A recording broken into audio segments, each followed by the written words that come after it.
Hello friends, good evening. আকাশটা দেখো পুরো কালো হয়ে এসেছে, দেখছো? পুরো কালো, চতুর্দিকটা শুধু কালো, মানে ভীষণ জোরে বৃষ্টি নামবে। তো তার ফাঁকে আমি ভাবলাম আমাদের পদ্ম বাগানটা তোমাদেরকে আরেকবার দেখিয়ে দিই। তো পদ্ম বাগান হচ্ছে ওই সাইডটাতে আর ওই দিকটাতে আছে। আর এইখানে এক্ষুনি দাঁড়িয়ে আমি এই ফুলটাকে ফোটালাম। আর এটা তো কালকে ফুটে গেছিলো, তাই জন্য একটু ছেদ্রের মতো গিয়েছে। দেখো একটু মানে ঝরে যাওয়ার মতো হয়ে গেছে, কালকে এটা পুরো ঝরে যাবে। দেখো এখানে ঝরে ঝরে এই পাপড়িগুলো পড়ছে, কি বিউটি লাগছে। তার মধ্যে আবার কাগজ ফুলও আছে।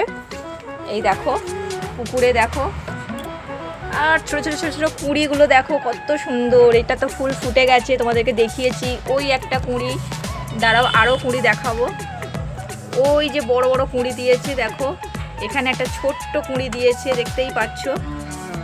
ক্যামেরাটা যখন জুম করছি তখন ফেটে যাচ্ছে। তো এখানে এই একটা ফুল, এইটা, ওইটা, ওই একটা, এই একটা দিয়েছে, ওই একটা, মানে পুকুরের সারি সারি সারি সারি ফুল দিয়ে যাচ্ছে শুধু। আর কি বড় বড় বিগ সাইজের পাতা দেখো। এই পাতাটার ঠিক আড়ালে এই সুন্দরী লুকিয়ে আছে, দেখছো? কি বিউটি লাগছে। এটা আমি এক্ষুনি নিজের হাতে ফোটালাম। তো এত সুন্দর দেখতে লাগছে, এত বড় ফুল যে আমার এক হাতে তো কভারের বেশি হয়ে যাচ্ছে, দুটো হাত লাগবে। তো যাই হোক, তোমাদের ভিডিওটা কেমন লাগলো অবশ্যই বলো।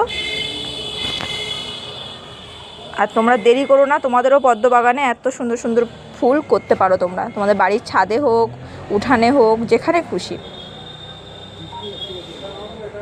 দেখলে কত সুন্দর লাগছে।